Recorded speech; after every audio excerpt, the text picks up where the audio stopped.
Good morning, yeah? Workout smashed, nothing better. Nothing better. Let me just get a little quiet bit here in the shade.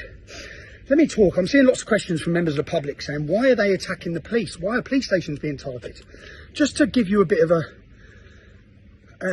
knowledge of why people are angry with the police, and to the men committing the violence, lads, those individual police officers who are coming out doing a difficult enough job have got families at home. They're ordinary people, okay? The people pulling their strings is who you need to be angry with. Why are people angry? I'll tell you why they're angry. Because Hamas were allowed to overtake London, overtake our capital city, every weekend, flying ISIS flags, Hamas flags, calling for jihad. The police did nothing. Nothing. Instead, they arrested me. They banned me for 6 months. They infringed. They totally abused the law, and they lied in court, and they got found out. Yeah, people have now seen what the police are doing. Look at what happened in Manchester Airport. In Manchester Airport, 2 violent Muslims attacked officers attempting to do their job, armed response officers. They violently beat 3 of them to the floor, battering a policewoman, breaking her nose. Now, we all know, okay, then they were held in the police station, and they were released from the police station because thousands of Muslims come to the police station and they threatened riots across the country. So the police gave in again, yeah? We all know if they weren't Muslim, they'd be in remand in prison right now. So until the police enforce the law equally across all communities, the resentment and anger is growing. People witness what happened in Harefields, riots, out on the street every night. Police weren't there on horses, they didn't have dogs, they weren't attacking people. Yeah? Everyone's seen it. We've seen the way you police us differently. People have seen the demonstrations differently. What you're trying to blame on the English Defence League, blame on us, is your fault. You've caused this resentment, treating communities totally differently, coming down on a ton of bricks on certain communities and allowing others to rape and pillage their way through this nation. We're at 40,000 terrorists on a watch list, jihadists, 40,000 of them. And you've arrested the organiser of a democratic protest in Middlesbrough. He's currently under terrorism legislation. You arrested me under terrorism legislation.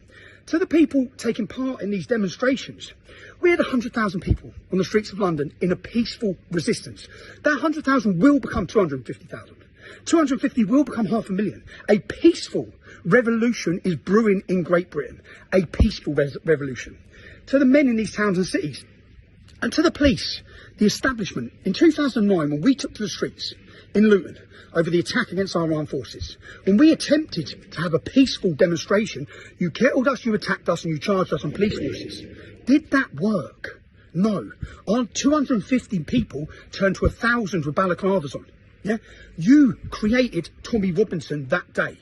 And in your actions in the last 3 weeks, or not, since October 7th, you've created thousands of Tommy Robinsons. You won't crush people like this. Okay? People, and to the lads taken to the streets, in the towns and cities today, these young boys need leadership. Take their balaclavas off. Take their masks off. They're going to get years in prison. Okay? It's not helping the cause. Do you know what we need right now in Britain? What we're going to need, what your grandkids are going to look at what's happening now, and that you want to ask, was it a mob of coked up, drunk Englishmen? Or was it a resistance of dedicated, fit, healthy, ready British resistance? Because that's what's needed. Lads, you need to get in the gym. I don't want to sound like I'm preaching, but we need to be ready for what's coming, okay?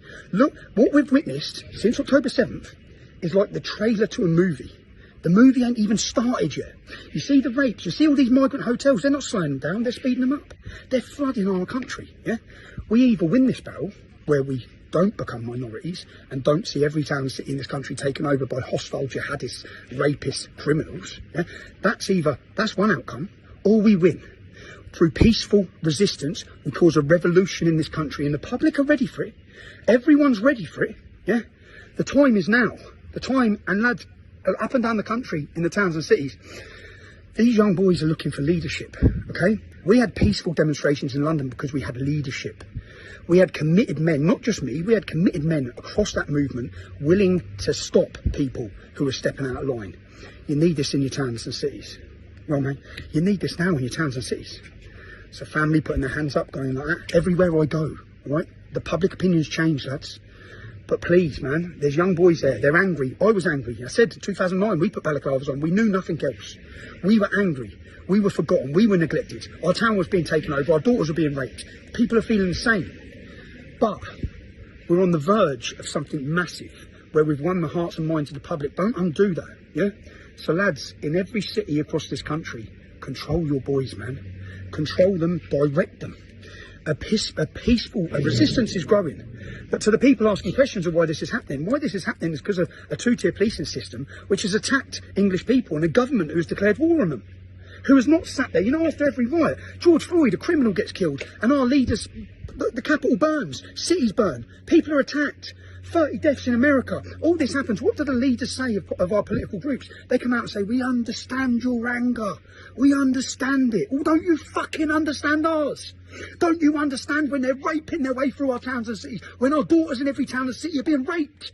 Don't you understand why we're angry? You can't just call every mother and father far right or racist for wanting safety. What are they asking you for? Safety. Save our kids is what they're shouting. Save our kids. They're our children. We need them protected. You're failing. People, you cannot rely on our government or police. They will stand by, okay? We need to form a resistance. It needs to be organised. It needs to be disciplined. So please, I'm watching what's happening. And to the people who are saying I'm glorifying it, no, I'm not. I've appealed for calm the whole way. We organise ourselves, yeah? I'm just keeping the public up to date, which is what the media won't do, with what's happening and why it's happening, okay? And where that anger's coming from, okay? Unless you give people some light at the end of the tunnel, resentment and anger by you thinking you can hide these community problems, that's all it's going to breed. More resentment, more anger, more violence.